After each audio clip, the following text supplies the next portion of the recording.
जय श्री राम। आज हम बात करेंगे सम्मेलनों में शादी हमें क्यों करनी चाहिए। देखिए, आज गंभीर बीमार हो तो उसे कर्जा लेना होता है और उसके बाद उसे चुकाने के लिए कई वर्षों बीत जाते हैं और वो दिन ब दिन गरीबी स्थिति में अपना अभावग्रस्त में जीवन जीता है। दूसरा कारण होता है लड़की की शादी।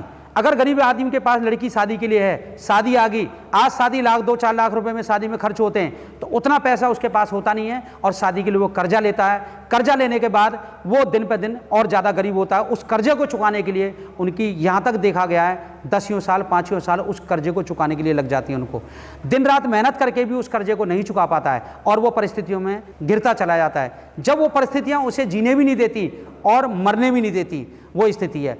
आज क्या है, एक दिखावे का कारण और है। आज आप सबसे पहला सवाल ये होता है कि लोग क्या कहेंगे।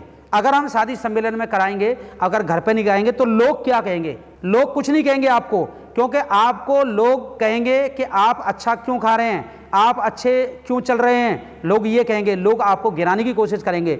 आपसे कहेंगे कि कर्जा ले लो, हम देने को तैयार हैं, तुम अपनी बेटी की अच्छी से अच्छी शादी करो। लेकिन वही लोग कल को शादी होने के बाद वो आपके पीछे पड़ जाएंगे, हमें हमारा पैसा दो, चाहे कर्जे पे लाओ, चाहे कहीं से भी लाओ, चाहे खेत बेचो, चाहे मकान बेचो, हमें अपना पैसा वापस दो।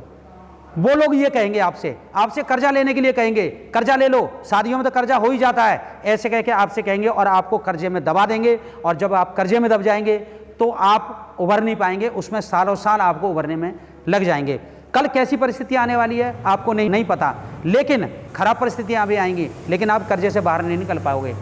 दूसरी चीज़ क्या चीज़ आती है, लोग ये सोचते हैं कि अगर हम लोगों का खाया है तो उनको हमें खिलाना है, सोचते हैं लोग, लेकिन बिल्कुल गलत है।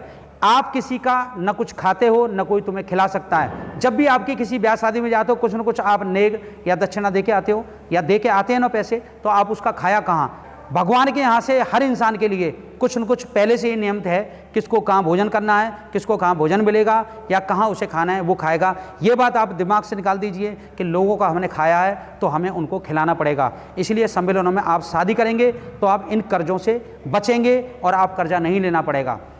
शादी करने से क्या बेनिफिट है, जितनी व्यवस्थाएं आप घर में बनाएंगे उतनी व्यवस्था उसके लिए आप परेशान होंगे, अपने बच्चों को लगाओगे, शादी का आनंद नहीं ले पाओगे, शादी में पूरे दिन शादी में लगे रहोगे, 4 दिन पहले से तैयारी करोगे। लेकिन सम्मेलन में जाओगे तो एक बाराती बन के जाओगे। आराम से जाइए, बैठिए, आपकी व्यवस्था सम्मेलन वाले पूरी करा रहे हैं, सारी व्यवस्थाएं सम्मेलन वालों का काम होता है।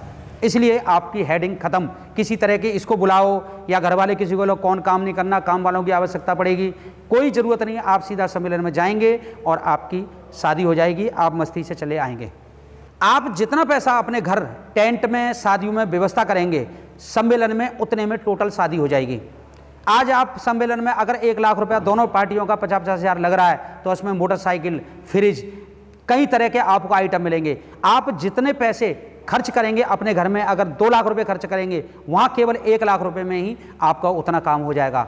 आप चाहते हैं खर्च करना, अपनी बेटी को पैसा देना चाहते हो, उसके नाम फिक्स में कर दो, वो ज़्यादा अच्छा रहेगा, ना कि व्यर्थ में पैसे की बर्बादी करना। आप शादियों में सम्मेलन में कराने से आपको टोटल सामान आपको मिल जाएगा। कल को आज विडंबना, मैं ये नहीं कहूँगा कि आप जो है ऐसा हो, कल को शादियाँ होने के बाद काफ़ी शादियाँ कामयाब नहीं होती, आपकी कर्जा भी ले लिया आपने, आपकी अपनी बेटी आपके घर भी बैठी है, तब आपकी स्थिति क्या होगी।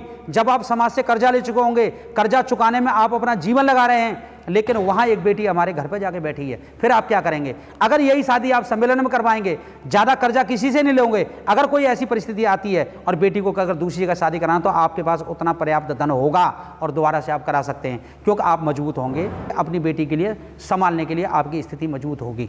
आज मैंने विडंबना देखी है कि लड़का लड़की प्यार करने लगते हैं, ये बड़ी दिक्कत आती है।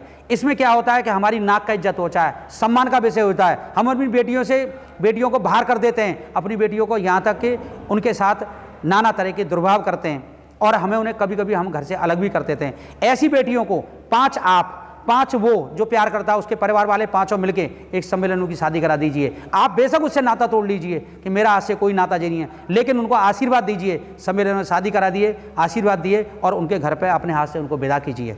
सम्मेलन में शादी कराने से अनेक फायदे हैं, लेकिन सबसे बड़ा फायदा यह है कि आप कर्जे से बचेंगे। कर्ज सबसे बड़ा मर्ज, आप कर्जों से बचोगे, इसीलिए सम्मेलनों में शादी कराइए। हाँ, एक चीज़ देखिए, सम्मेलनों में शादी कराने से पहले कुछ चीज़ें आपको देखना जरूरी हैं। सबसे पहले उनकी लिस्ट मांगिए, वो खाने में क्या क्या चीज़ दे रहे हैं, क्या क्या चीज़ दे रहे हैं। जो सम्मेलन अच्छा करा रहे हैं, अच्छा भोजन दे रहे हैं, आपको अच्छी व्यवस्था कर रहे हैं, ऐसे सम्मेलनों में जाइए और अपनी बेटियों की, बच्चों की शादी कराइए, जिनमें जो आपको सबसे अच्छा लगे। मैं किसी सम्मेलन को पर्टिकुलर नहीं कहूँगा कि इस सम्मेलन में शादी करा लीजिए। जो सम्मेलन आपको अच्छा लगे, जो सम्मेलन आपके लिए सारी व्यवस्थाएं करे, आप उस सम्मेलन में शादी कराइए और सम्मेलन में शादी जरूर कराइए। इसलिए अपना खर्चा भी बचाओ और सम्मेलन में शादी कराओ। अपनी टेंशन और इन सभी व्यवस्थाओं की टेंशनों से बचे रहो।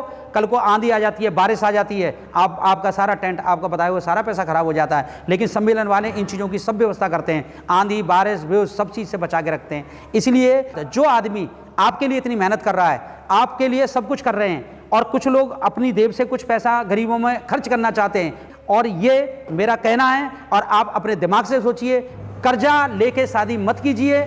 कर्जे में शादी लदने की जरूरत नहीं है, क्योंकि वक्त आने वाला पता नहीं कैसा आने वाला है। और एक बार जो आदमी कर्जे में लगता है, क्योंकि कर्जे वाला लेने वाले का हाथ ऐसे होता है और देने का हाथ ऐसे होता है। ऐसे अपना हाथ मत कीजिए कभी भी, और कर्जे में लद के शादियाँ मत कीजिए। शादियाँ सम्मेलन कराइए, ये मेरा कहना है, ये आपसे रिक्वेस्ट है। आप अपनी मन बुद्धि विवेक से आप सोचिए, तो आप सम्मेलनों में जाइए और शादी कराइए।